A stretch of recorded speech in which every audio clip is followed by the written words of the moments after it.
up and then I'm gonna take it down. I'ma turn it up and then I'm gonna take it down. I'ma turn it up and then I'm gonna take it down. I'ma turn it up and then I'm gonna take it down. I'ma turn it up and then I'm gonna take it down. I'ma turn it up and then I'm gonna take it down. I'ma turn it up and then I'm gonna take it down. I'ma turn it up and then I'm gonna take it down. You are listening to Wizayne's podcast on the Three Bozos Network. Yo, let's go. Welcome to another episode of Wizayne's podcast on the Three Bozos Network. I am your host, Wizayne the Pizain. As always, don't forget to follow, subscribe, download our podcast wherever you listen to your podcast. Slap that subscribe button like I'd like to slap the other two bozos for bailing on me tonight on YouTube and social media, X, TikTok, Facebook, and Instagram. Give us a like, give us a follow, give us a comment.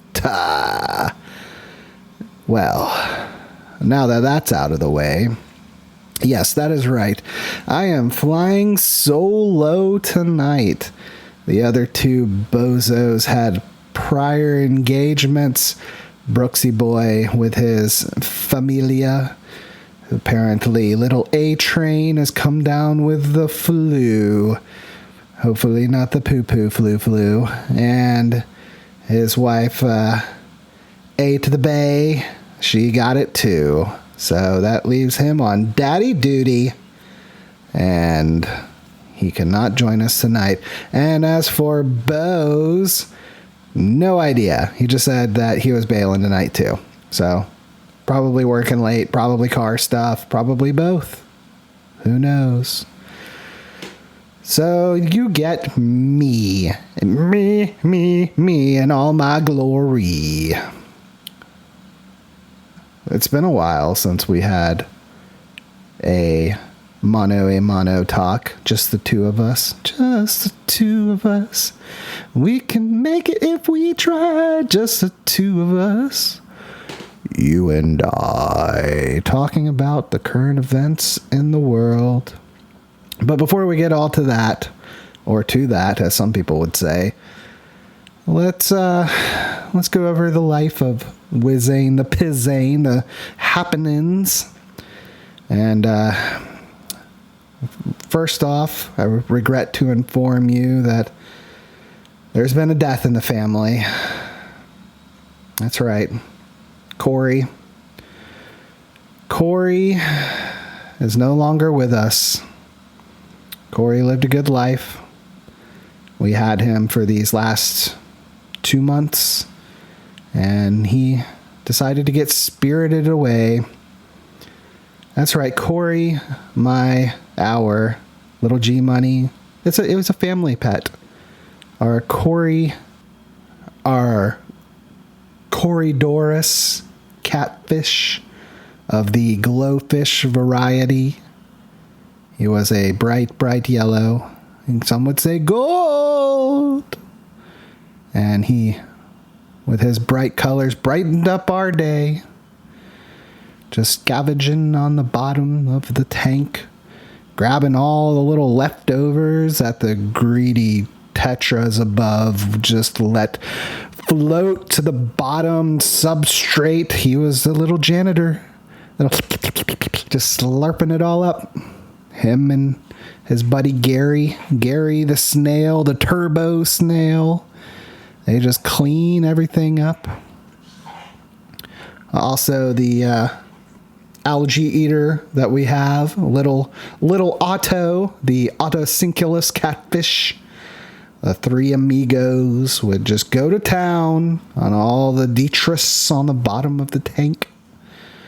And, well, today we looked inside of the tank and we did not see Corey. Corey was nowhere to be seen. So that means one of three things. One, he somehow jumped out of the tank and behind the bar. I don't know how. The thing is like completely sealed shut. There's not even a little hole for him to jump out of. Two, he perished and was scavenged by his tank mates, his friends, his best friends, or 3. He was spirited away in a sort of Revelations like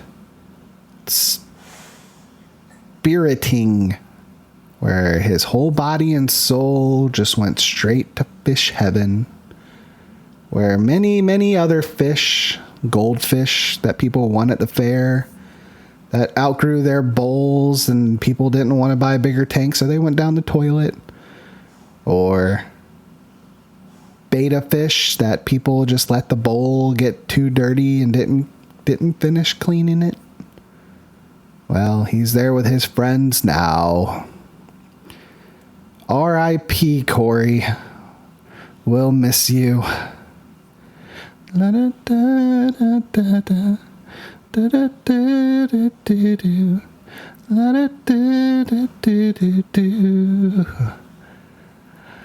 don't want to wait for our lives to be over. The Corey cat's up in heaven now.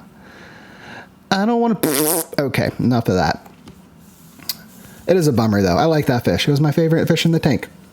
But it is what it is. And then, no, you know how fish are. I'll probably just show up one day, and then he'll be there. He'll just be there. Maybe he dug himself in the rocks or something. But, yeah. So enough about that. On to the next thing. We had a little bit of a movie weekend. We first started off with, well, before that, me and the wife, my wife, we had a Friday night fun time where we had the babysitter and we went out and had a nice dinner on the water. I had a crab BLT, effing delicious, with some rice pilaf. And the wife had a grilled chicken dish with some toasted, roasted potatoes that were very good. And we had a few drinky poos. I had a Johnny Hendrix. It's a gin type refreshing drink. And yeah, it was a good time. We went there. We went to the place next door. And the place next door is also on the water, but they have live music. So we listened to some live music.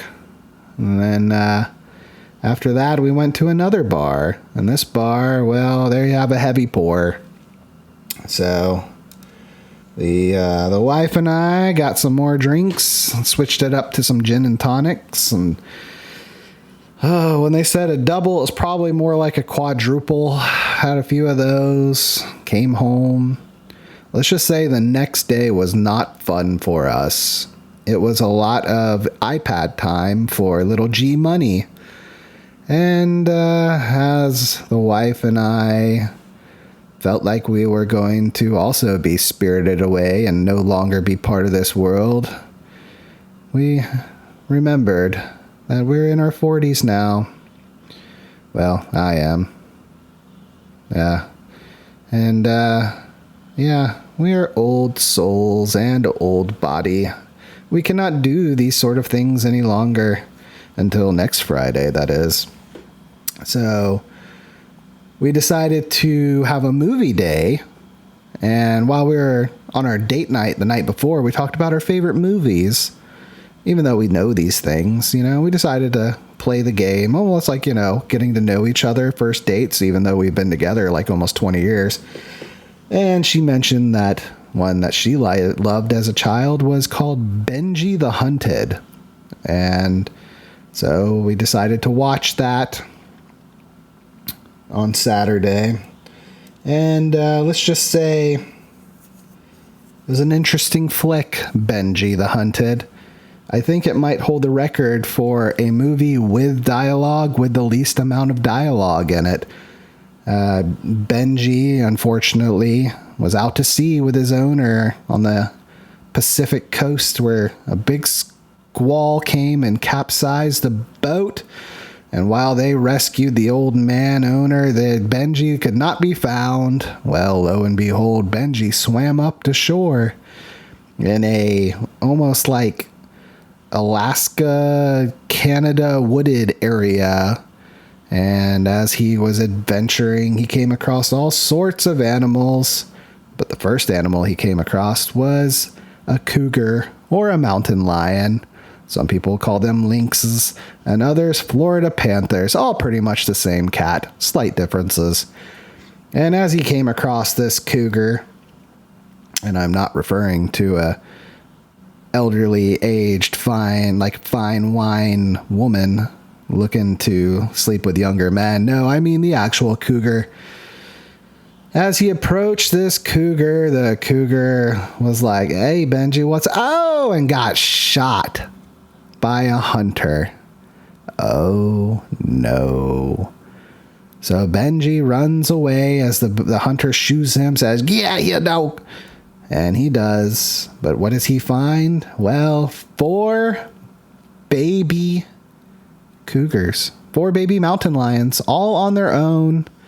And as he tries to leave them to their own fate, he couldn't do it. So Benji decides to care for these cougars. At first, he tries to feed them berries, but they're cougars. They're mountain lions. They don't eat berries. They eat meat. So Benji, he finds a rabbit, and he chases that rabbit, and that rabbit runs as fast as it could. He corners the rabbit, and he approaches the rabbit, and the rabbit gives him big, just like Bugs Bunny would do, the big puppy dog eyes. So Benji goes and licks him on the head and walks away, leaving the bunny to live another day. But what does Benji find? He finds the hunter's cabin, and the hunter, he has some pheasants that he is roasting over a spitfire. Well, he steals one of the pheasants that's hanging up so the bears don't get it. See, what you do is when you live out in the woods or you're camping, you take your meat and you string it up on a rope and you keep it up there. That way bears and other animals can't get to it. This hunter knew what he was doing. But Benji, he's a smart pupper. He went up, grabbed one, took it over to his little mountain lion cub friends and let them eat on him. And, well, that was great. Then he comes across another cougar. And this cougar has one little cub with her. And he's all like, "Hey, cougar, come over here. I got 4 more. Can you please take care of him?" And that cougar said, "F no, B," and slapped Benji in the head. And Benji went running away. And somewhere along the line, there's a wolf. And the wolf keeps trying to come after Benji. I think that's where Benji the Hunted comes from, because the wolf's the bad guy. He's hunting after Benji. But Benji comes across the giant grizzly bear. So what does he do? He leads the wolf to the grizzly bear, and the grizzly bear chases off the wolf. Benji's so smart. So they're traveling some more. And this is like the short version, guys. I know. I'm giving you the whole breakdown of this movie.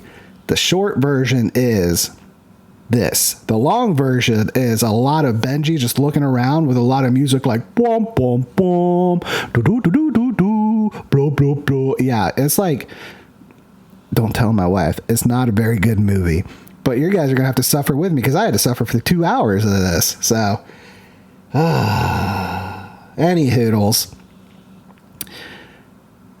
Out of nowhere, here comes a hawk, and a hawk takes one of the mountain lions. And this is like how nature is, because that mountain lion does not come back. That mountain lion dies in this movie. So there's only 3 left now instead of 4. It's like, what? This is supposed to be a fucking kids movie. And you got a mountain lion getting taken away by a hawk, never to be seen again.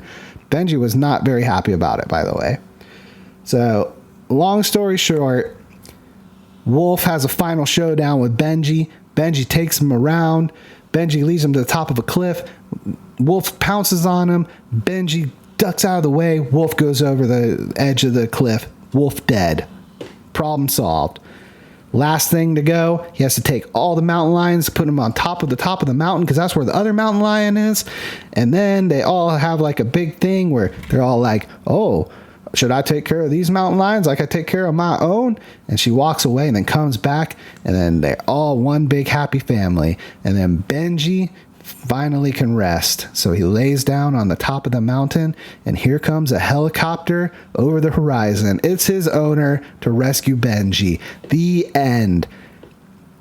It was an okay movie. It was much better than the next movie we watched after that, which is one that Brooks recommended, called Gladiator 2. Now, every time I hear Gladiator, I always think about the porno, Glad He Ate Her, which I don't even know if it's a real porno. I've heard of the name before. They like to take fun names with movies and make them like porno names. I don't know if they actually make them into pornos, though. Never saw it. Anyway, I digress. Gladiator 2. That movie sucks, Brooks. Don't ever recommend a movie to me again. That movie sucks. It's terrible. Know you love the first one. You were looking for the nostalgia, but it just wasn't there, dude. I won't tell you the whole thing of this movie. I'll tell you, like, why it sucked. Too much CGI. CGI was not very good. Shitty CGI. But the thing that was the worst about it, they filled the Colosseum with water, and there were great white sharks everywhere, and they had 2 boats that the slave gladiator people had to fight on that go at each other, and they had to jump back and forth and fight each other, and everybody got knocked overboard, and they'd get eaten by the great white shark with no water around in the middle of Rome. That's the dumbest fucking thing I've ever heard. How the hell did they get all the sharks in there? Huh? The great white sharks. How did they get great white sharks in the Colosseum? They filled it up with water. It was so fucking stupid. It was so dumb. Brooks, don't ever recommend a movie to me again. It was terrible. Terrible. Anyway, that's enough about that. I don't know if I got anything else, man. That's a lot. That is a lot. Well, you know what that means. On to the news. And before we get on to like the 1440 news feed, 1440, 1440. I'll just tell you some of my thoughts about some of the things that have been going on. We had some crazy shit happen. We had a fucking helicopter fly into an airplane in Washington, D.C. There is a lot of conspiracy shit about that. I know you've all heard about it. But there was a military helicopter doing exercises over the river, and there was an airplane taking off, and they could see each other, you know, and it was a clear day, and for some reason the helicopter just ran right into it. You got Republicans saying it was a DEI thing with DEI hires at air traffic control, and the fact that the co-pilot was some woman who, I don't know, somehow got false rank because she was part of the Biden administration somehow. Listen, man, I've heard a lot of stuff. I don't know how much is true. I don't know how much is false. I heard there's some important people on that plane, so they had to get rid of it. So they just kamikaze right into it. I've heard all sorts of stuff. I just heard all sorts of. They said that they saw the plane twice and they still somehow ran into it. I don't know. To me, I kind of lost interest in this one because that's all I've seen 24/7 is this fucking story over and over. And then my wife is like completely obsessed with this fucking story. It is what it is. I think maybe just stupid people. That's it. That's my explanation. People are fucking stupid and they ran into each other. There you go. Yippee yo. We got some more, let's see, Trump confirmations, Senate hearings and stuff. Kash Patel, he had a pretty good one, talking about, I don't know. Honestly, that stuff's getting kind of old too. It's just a bunch of Democrat screeching and a bunch of saber rattling, and I'm not really thrilled about any of it, but it looks like Tulsi Gabbard is going to get confirmed. RFK is going to get confirmed, going to make America healthy again. I mean, that's good. So yeah, we got that too. We had threatening of tariffs by Trump on Mexico and Canada, causing a giant crash in the stock market and cryptocurrency.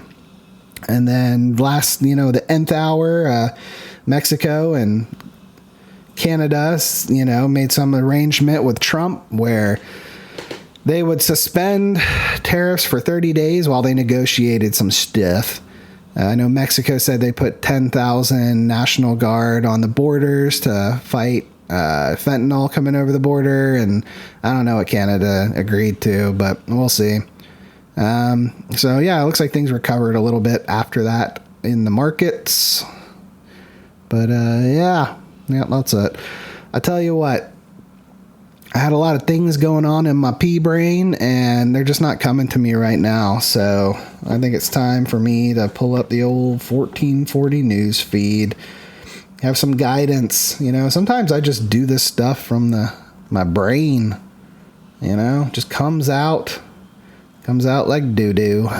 And I have no prep. Maybe I should start prepping more. I think that's what real podcasters do, but I just got so much stuff running around in there, like, I don't know, running, a lot of running. So let's pull it up. See, right now, I'll tell you what I've been doing. I've been stalling. No, not Stalin, the dictator from Italy. No, I've been stalling. That was the wrong dictator, by the way. That was Mussolini. Stalin was the Russian one.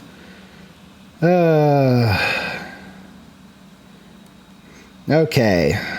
So, uncertainty at USAID. Secretary of State Marco Rubio was named acting director of the U.S. Agency for International Development yesterday, stepping in as the organization faced increasing calls for its closure by the Elon Musk-led Department of Government Efficiency, or DOGE. I don't know if you guys know this, but people call it Doge, rightfully so, because that's what it is, Doge. You look at it, it's pronounced Doge.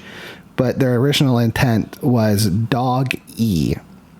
Dog-E is what it's supposed to be. But it's kind of evolved into its own thing as Doge, so nobody would know what you're talking about if you called it Dog-E.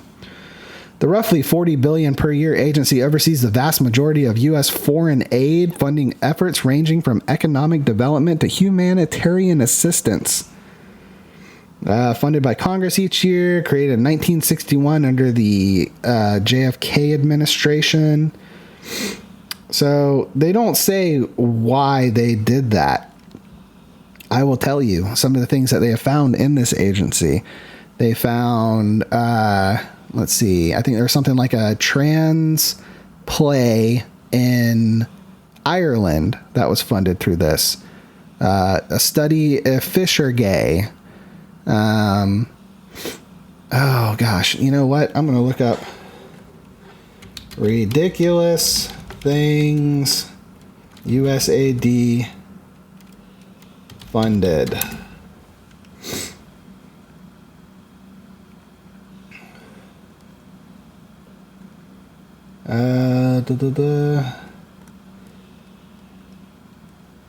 Here we go. We got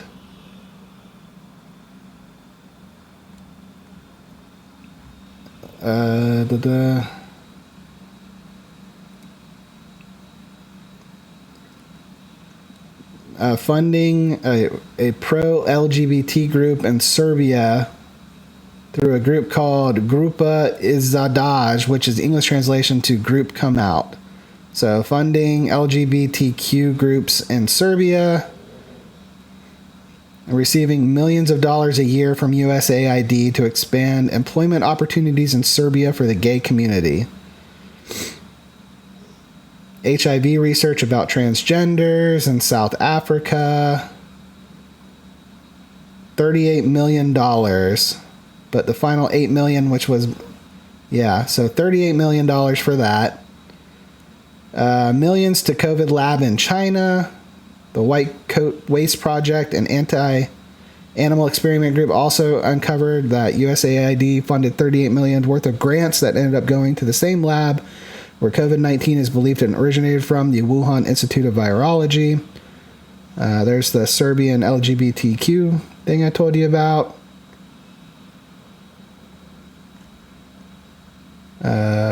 electric vehicles in Vietnam, trans care clinics in Vietnam. Basically just LGBTQ initiatives globally. An transgender representation opera in Colombia, $25,000, so $47,000 there. Peruvian trans comic books, $32,000 for that.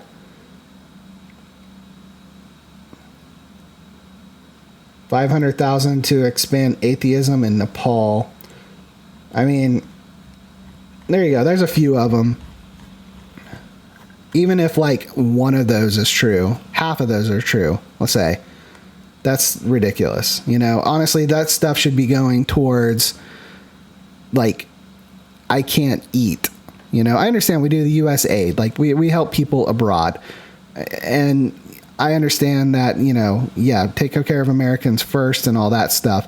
But I mean, if we are going to do these humanitarian things, make them true humanitarian things. Put roofs on people's heads, okay? Get medicine to people who need it. We don't have... it's just a waste of money to do this stuff globally, internationally, for identity politics crap, you know? I mean, you could just be feeding people who can't, you know, eat because they have no food. They're starving to death. Anyway, so yeah, we got rid of that. I think what I heard last is they're reforming it. So hopefully, you know, that happens. Tariffs whiplash. President Donald Trump, 25% tariff on goods imported from Mexico and Canada are now paused for 30 days. Tariffs initially set to take effect today would have ignited a North American trade war with consequences passed on to the consumers. It basically, I already mentioned this. A 10% tariff on Chinese imports will still take effect today. Mexico, Canada, and China account for 42% of total U.S. imports last year, or about $1 trillion in goods. I still don't know really think about tariffs. A lot of people say that it's not good for the economy. Trump says he can replace income tax with it. I don't know. I'm not an economist.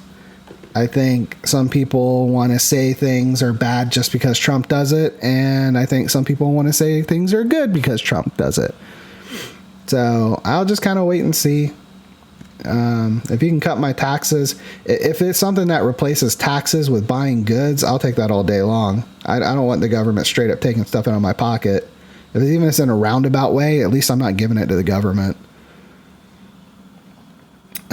Quakes shake Santorini. More than 200 earthquakes have rattled the Greek island of Santorini since Friday, with tremors occurring every few minutes and reaching a magnitude of up to 4.9.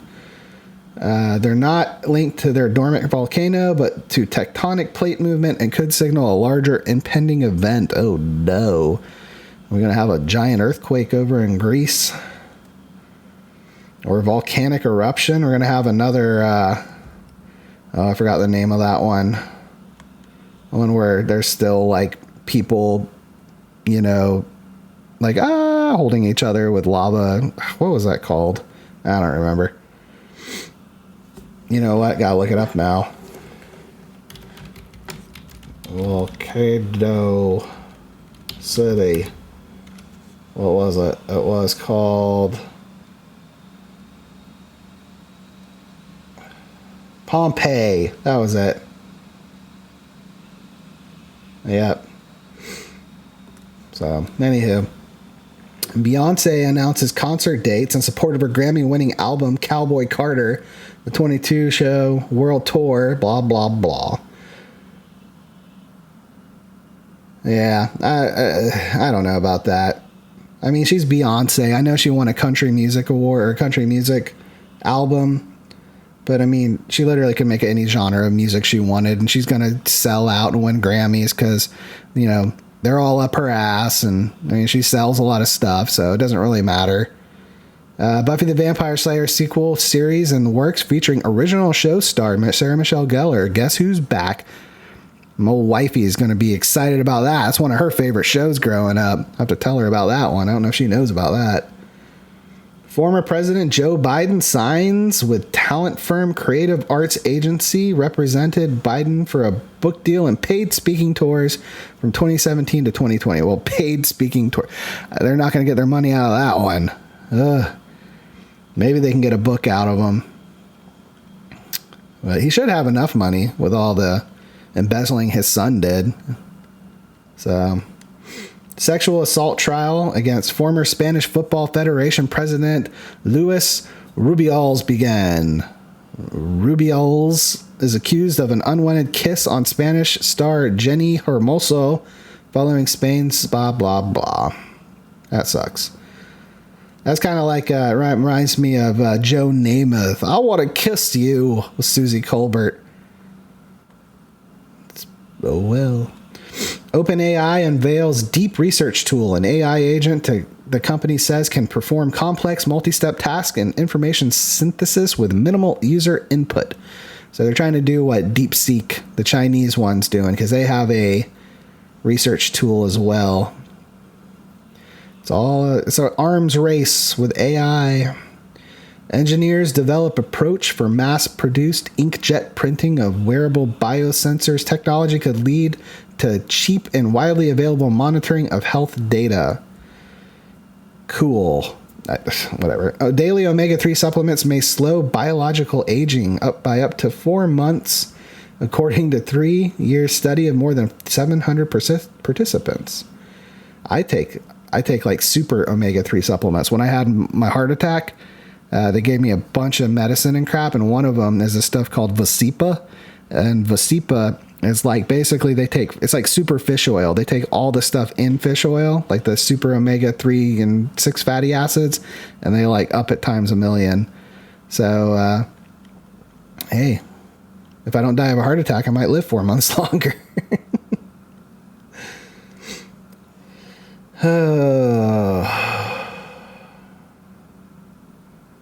Blah, blah, blah. Ooh, the next edition of 1440 Business and Finance takes a deep dive in cryptocurrency.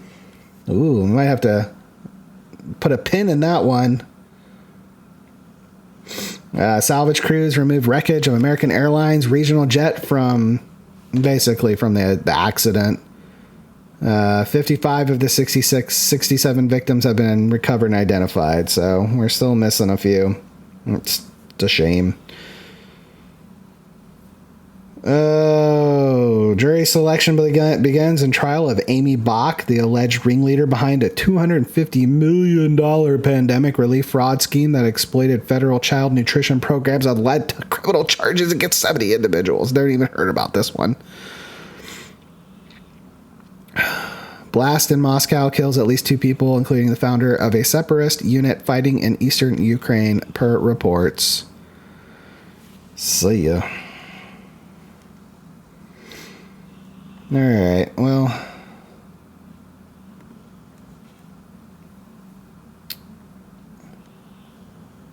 I can't believe this.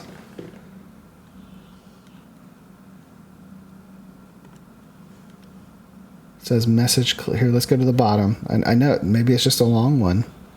I didn't think it had my day and hit. Oh, there it is. There it is. Okay. Well, you know what time it is. It's time for another.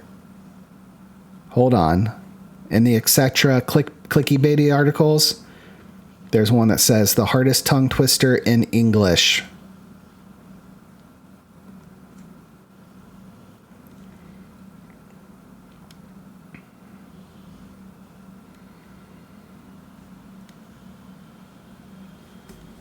The most difficult tongue twister. I'm going to say it really slow. Pad, kid, poured, curd, pulled, cod. That's a tough one. Try to say that fast. Pad, kid, poured, curd, pulled, cod. Pad, kid, poured, curd, pop, pop. Yeah, that's hard if you do it fast. Anyway, that was pretty stupid. Shouldn't even clicked on that. Now it's time for a day in history. George Washington, elected first president of the U.S. in 1789. Aviation inventor Charles Lindbergh, born in 1902. Rosa Parks, born in 1913. Facebook is founded in 2004 by Jesse Eisenberg. Actor and playwright Ossie Davis dies in 2005. And we have a quote from Ossie Davis. Any form of art is a form of power. It has impact. It can affect change. It can not only move us, it makes us move. Well, I like to think that this podcast is a form of art, and it has its own form of power. And hopefully, it will impact you in your lives as you listen to me with your ears and give you different perspectives on the current events going on in the little blue marble that we live on, or as some people believe, the flat plane with firmament around us with a localized moon and sun that orbits us. And speaking of move, these forms of art, this podcast, it can not only move us, it makes us move by dancing with our little toes whenever I sing the welcome to portion of Pizain's podcast on the Three Bozos Network. So don't forget to follow, subscribe, download our podcast wherever you listen to your podcast. Hit that subscribe button like you used to hit that inflatable clown in the nose, and it would hit the ground and then it pop back up, and you'd hit it and pop down and pop up when you're a kid. You know what I'm talking about. Pop down, pop up, pop down, pop up. On YouTube and social media, X, TikTok, Facebook, and Instagram. Give us a like, give us a follow, give us a comment. Well, that's all I have for you today, my Pizanians, my Pizamaniacs. That's right. Until next time, yippee-yo, let's go. See ya.